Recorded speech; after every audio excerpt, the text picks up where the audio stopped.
तो नमस्कार। Open secret YouTube channel में आपका स्वागत है।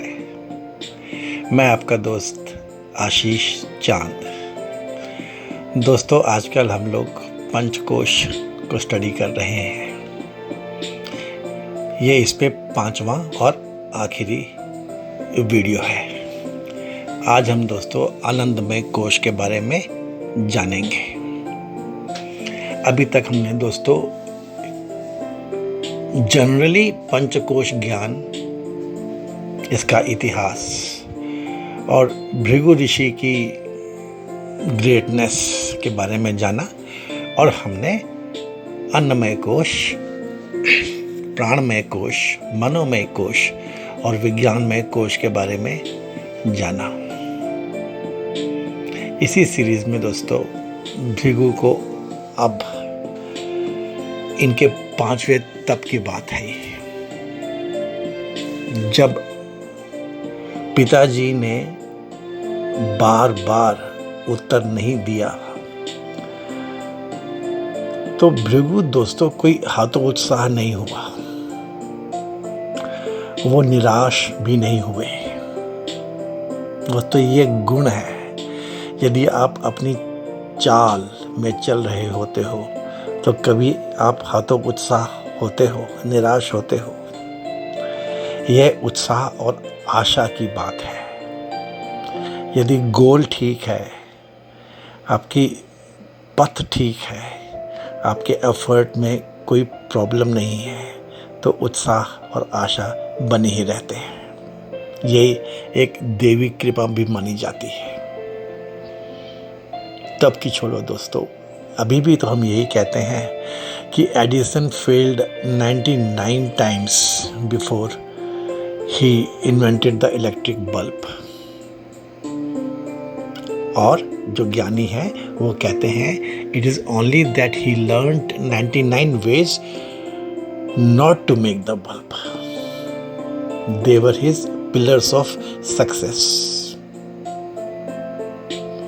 तो अगर भृगु को बार बार उसके पिताजी जवाब नहीं दे रहे थे और वो वापस जंगल में पहुंच जा रहा था, तो यह तो एक बात थी। प्रश्न भी तो कितना गहरा था। Trying to find the material of which your inside, your truth, your reality is made of, you know. एक छोटा सा बच्चा दोस्तों चलना सीखने के लिए कितनी बार उठता गिरता है, you know. He does not stop. वो रुकता है क्या? So that is the only way in life. And friends, सिर्फ वो जो शास्त्र के अनुरूप चलता है वही पहुंच सकता है। I am always remembered of my first book the studentship and careers. मैंने इसके बारे में अपने वीडियोस में बताया है। The studentship should never stop, should never end in whatever and whatsoever career you have reached. जो कॉपी बुक मैनर में चलेगा वही पहुंचेगा। ये दोस्तों भृगु में देखिए ये क्वालिटीज थी। If you keep the windows open, the sun may enter your home. अगर आपने विंडोज बंद कर दी तो कोई उम्मीद नहीं है। The chances are 0. विंडोज खोल दी तो chances are there, it may. यदि आप अपने जीवन में ओपन हो, यू मे। अगर ओपन नहीं हो, यू कैन नॉट। वो एक ही श्योरिटी है दैट यू विल नॉट। सो इन चीज़ों को समझाता हुआ ये तैत्तिरीय उपनिषद में जो भृगुवल्ली है दोस्तों, ये ऐसे बताती है हमको मैनेजमेंट के रूल्स। तब भी भृगु ने पहले की भांति पुनः पिताजी से वही प्रार्थना की, भगवान, यदि मैंने ठीक ना समझा हो तो आप मुझे ब्रह्म का रहस्य बतलाइए। और वरुण ने वही उत्तर दिया, तू तप के द्वारा ही ब्रह्म के तत्व को जानने की इच्छा कर, अर्थात तपस्या पूर्वक उसका पूर्व कथनानुसार विचार कर, तप ही ब्रह्म है। दोस्तों, आप जो मेरे ओपन सीक्रेट के प्लेयर्स हो, वरुण की इस बात से तो इस चीज को साफ साफ समझोगे कि if you are thinking of getting anything in the life without body, then you are only fooling yourself. कथानुसार विचार कर, पूर्व कथा अनुसार विचार कर। इस प्रकार पिताजी की आज्ञा पाकर भृगु ने पुनः पहले की भांति संयम पूर्वक रहते हुए पिता के उपदेश पर विचार किया। And this time what he realised, आनंद ही ब्रह्म है, आनंद स्वरूप परब्रह्म परमात्मा, ऐसा कुछ उनको समझ में आया। Bhrigu, understood something like bliss body. What drives the intelligence? He thought. The world talked about attitude, वृत्ति, संस्कार जो है वृत्ति के रूप में उपजते हैं, ये हमने पढ़ा है। Intent, the entire Sankhya, and even the beginning of Vedanta, Bhrigu kept on thinking, what is it that buddhi works for? बुद्धि किसकी सर्वेंट है? Then he realized the answer was very evident. बुद्धि works for सत, और ये सत जो है ये शुद्ध चेतना है,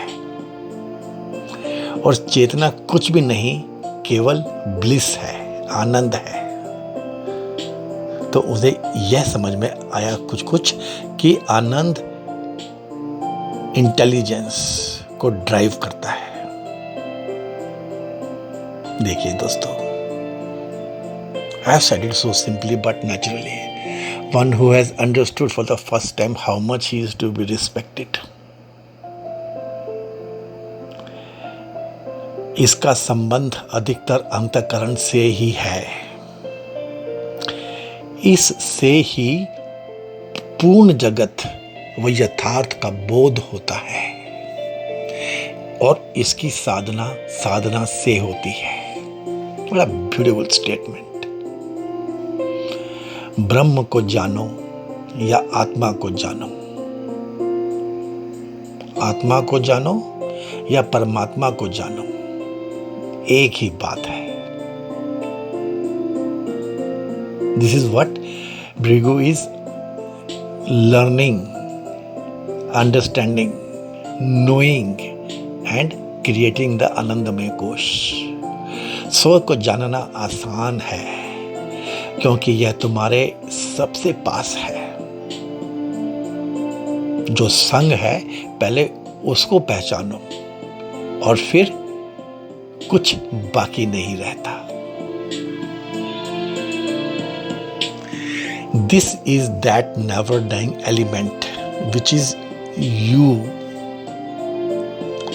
Atma, Brahma. Somewhere Bhrigu had found the material content of Brahma, and this undying element is constituted of Anand. आनंदमय कोश है यह उसका। दोस्तों, ये अहम ब्रह्मास्मि बाद में आया था, इसको समझना आप। और तत्वम असि भी बाद में आए थे, ये महावाक्य। ये सबसे पहले खोज की थी भृगु ने, बहुत पहले इनसे। And studied when happy, when cheerful, when blissful, mind is in containment, in santosha. Mind which is not contained cannot concentrate. Balanced mind state he complete harmony है. And being totally engrossed in the object of concentration is this state of being आनंदमय. ये दोस्तों योग और वेद और सांख्य सब ऐसी ही बातें करते हैं, लेकिन यह एक टोटली डिफरेंट तरीका समझने का. And this itself is perfect health, emotional, of course physical and spiritual health. यहाँ से स्थूल शरीर, ग्रॉस बॉडी, सूक्ष्म शरीर, subtle psychological and intellectual body and कारण शरीर, स्पिरिचुअल बॉडी, सबकी डेफिनेशंस निकलती हैं. और ये आनंद में जो कोश है, ये टोटल साइलेंस का एक स्वरूप है, ये कॉजल बॉडी का स्वरूप है, ये जॉय ब्लिस का स्वरूप है.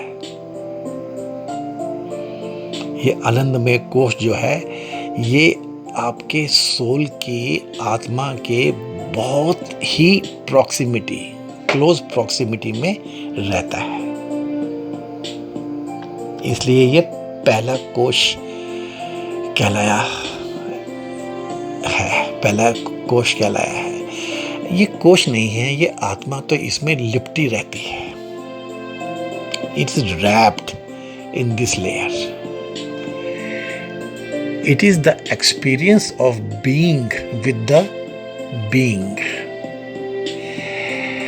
समाधि of the highest order. ऐसे दोस्तों भृगु ने आनंदमय कोश को समझ लिया था.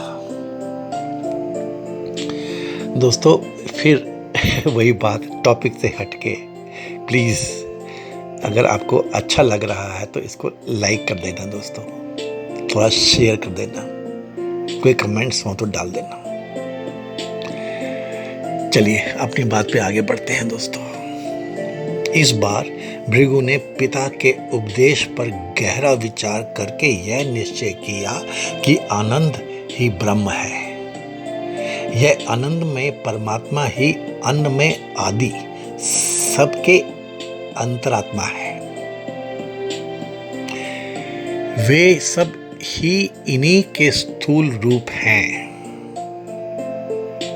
रेस्ट ऑल आर स्थूल रूप ऑफ दिस, इसी कारण, फॉर दिस रीजन ओनली, उनमें ब्रह्म बुद्धि होती है और ब्रह्मा के आंशिक लक्षण पाए जाते हैं, परंतु सर्वांश से ब्रह्म के लक्षण आनंद में ही घटते हैं. ये समस्त प्राणी उन आनंद स्वरूप पर ब्रह्म परमात्मा से ही सृष्टि के आदि में उत्पन्न होते हैं. इन सब के आदि कारण तो वो ही है तथा इन आनंद में के आनंद का लेश पाकर ही ये सब प्राणी जी रहे हैं.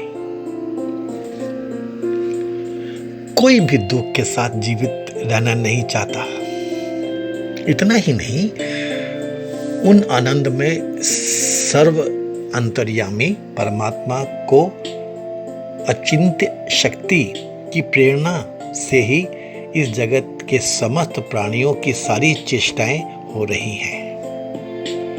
उनके शासन में रहने वाले सूर्य आदि यदि अपना काम ना करें तो एक क्षण भी कोई प्राणी जीवित नहीं रह सकता. डीप एंड डिटेल्ड स्टडी, सबके जीवनाधार सचमुच वो आनंद स्वरूप परमात्मा ही है तथा प्रलय काल में समस्त प्राणियों से भरा हुआ यह ब्रह्मांड उन्हीं में प्रविष्ट हो जाता है. वे ही सब प्रकार के सब प्रकार से सदा सर्वदा सबके आधार है।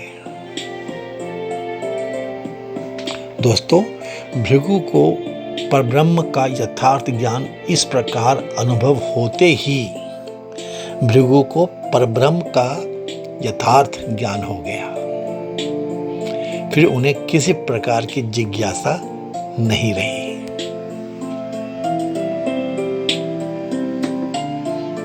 दोस्तों, इस बार भृगु ने वापस जाके अपने पिता से बताना अपना निश्चय, उनको ये ख्याल ही नहीं आया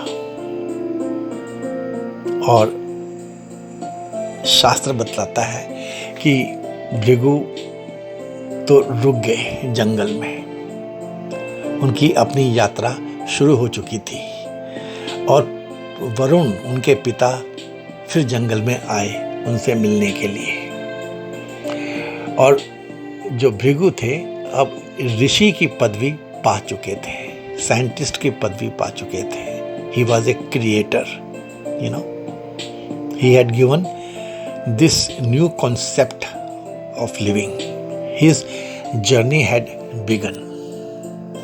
दोस्तों, I feel it is very important for all of us to understand this.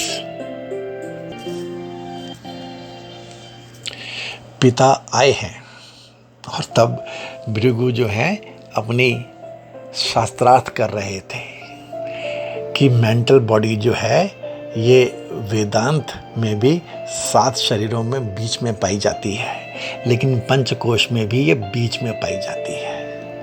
2 शरीर इसके पहले और 2 शरीर इसके बाद। पहले 2 शरीरों को ये गवर्न करती है और आगे के 2 शरीर इसको गवर्न करते हैं। जब उसके पिता आए तो दोस्तों, Bhrigu was in line with his father. So his science was seen as an extension of Vedantic way of life. It was not considered as any parallel science.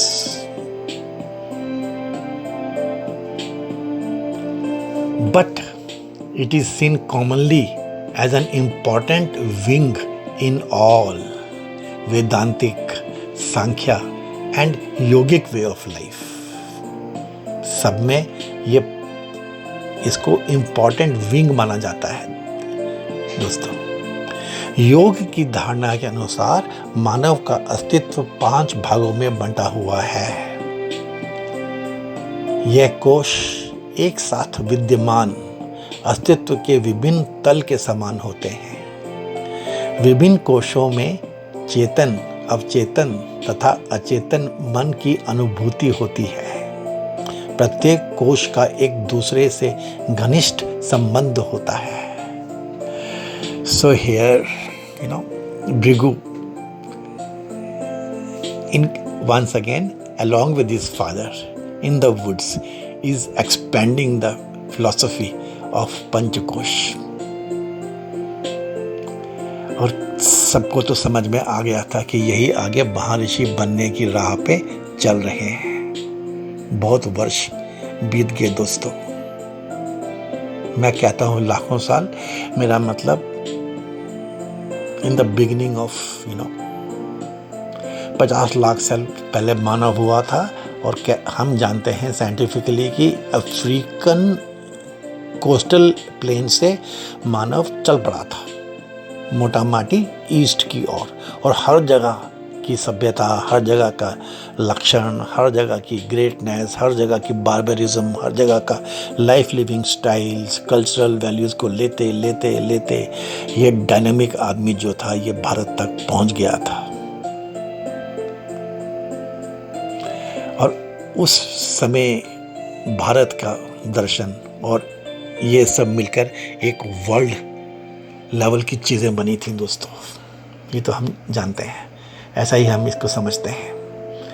तो ये भृगु का ज्ञान पंचकोश का जब कॉलेज के जस्ट बाद उसका निकल के आया था, तो ये अब तो उन्होंने बना लिया था। इतनी ग्रेटनेस है दोस्तों कि अभी भी आज भी पंचकोश ज्ञान का महत्व ऐसा है कि श्रुति स्वयं इस विद्या की महिमा बतलाने के लिए कहती है। इफ यू विल रीड शास्त्र, if you will be associated with शास्त्र, तो श्रुति अपने आप स्वयं कहती है इसकी महिमा को जानो। यही वरुण द्वारा बताई हुई और भृगु को प्राप्त हुई ब्रह्म विद्या मीन्स ब्रह्म का रहस्य बताने वाली विद्या है। यह विद्या विशुद्ध आकाश स्वरूप परब्रह्म परमात्मा में स्थित है। वे ही इस विद्या के भी आधार हैं। जो कोई मनुष्य, ये तो ऐसा कहता है शास्त्र, जो कोई मनुष्य भृगु की भांति तपस्या पूर्वक इस विद्या पर विचार करके परमा स्वरूप परब्रह्म परमात्मा को जान लेता है, वह भी उन विशुद्ध परमात्मा स्वरूप परमात्मा में स्थित हो जाता है। He is talking of moksha, he is talking of liberation, not only satisfaction. So this is the prevalent words today. इस प्रकार इस विद्या का वास्तविक फल बताकर मनुष्यों को उस साधन की ओर लगाने के लिए उपर्युक्त प्रकार से अन्न प्राण आदि समस्त तत्वों का रहस्य विज्ञान पूर्वक ब्रह्म को जानने वाले ज्ञानी के शरीर और अंतःकरण में जो स्वाभाविक विलक्षण शक्तियां उत्पन्न हो जाती हैं, उनको भी श्रुति बताती है। यह अन्नवान अर्थात नाना प्रकार से जीवन यात्रा उपयोगी भोगों से संपन्न हो जाता है। वो जो इसको पढ़ता है और उन सबको सेवन करने के सामर्थ्य भी उसमें आ जाता है। Not only you possess, you also enjoy them. अर्थात उसके मन, इंद्रियां और शरीर सर्वथा निर्विकार और निरोग हो जाते हैं। श्रुति तो दोस्तों ऐसा कुछ भी कहती है कि इतना ही नहीं, वह संतान से, पशुओं से, ब्रह्म तेज से और बड़ी भारी कीर्ति से समृद्ध होकर जगत में सर्वश्रेष्ठ समझा जाता है। चलिए इतना वर्ल्डली वे में ना जाएं, तो ऐसी तो कुछ ये जो हमारे भारत की साइंस है अध्यात्म है, इसकी जो शास्त्र हैं ये कहते हैं कि पंचकोश ज्ञान को यदि आप मनुष्य सिंसियरली, सीरियसली, डीपली और मन से समझे, पढ़े, जाने, तो लाइफ में बहुत ग्रो करता है, and he gets benefits of each kind, each kind of all kinds. तो ये तो कहता है दोस्तों। तो ऐसे दोस्तों हमने पंचकोश ज्ञान को पता नहीं कुछ डिटेल में, लेकिन अच्छी तरह से कवर किया दोस्तों। ये पंचकोश ज्ञान हमने 5 वीडियोस में कवर किया है। चलिए दोस्तों, thank you very much. Please इसको लाइक कर देना, शेयर कर देना। अब हम अपनी जर्नी को आगे बढ़ाएंगे। इधर हमने दोस्तों वेदांत को बहुत गहराई से, सांख्य को 9 वीडियोस में बहुत गहराई से, और पंचकोश ज्ञान को भी बहुत गहराई में डिस्कस किया है। तो शास्त्रार्थ तो हमारा काफ़ी हद तक कंप्लीट हुआ है। अभी मुझे आगे बढ़ना है इसमें, लेकिन मैंने बीच बीच में असर्शंस बहुत डाली हैं दोस्तों। ओपन सीक्रेट आपको बार बार असर्ट करना चाहता है, बताना चाहता है कि गुमराह मत होना, सही राह पकड़ लेना। शायद हमारे आने वाले कुछ वीडियोस फिर वो असर्शन वाले होंगे। आशा करता हूँ आपको हमारी चाल और इस वीडियो के कंटेंट्स अच्छे लगे होंगे। कृपया हमें लाइक कर देना दोस्तों, शेयर कर देना, कमेंट्स डाल देना, हमारी व्यूअरशिप बढ़ाने में हमारी मदद करना। Thank you very much, friends. God helps those who help themselves. Thanks, friends.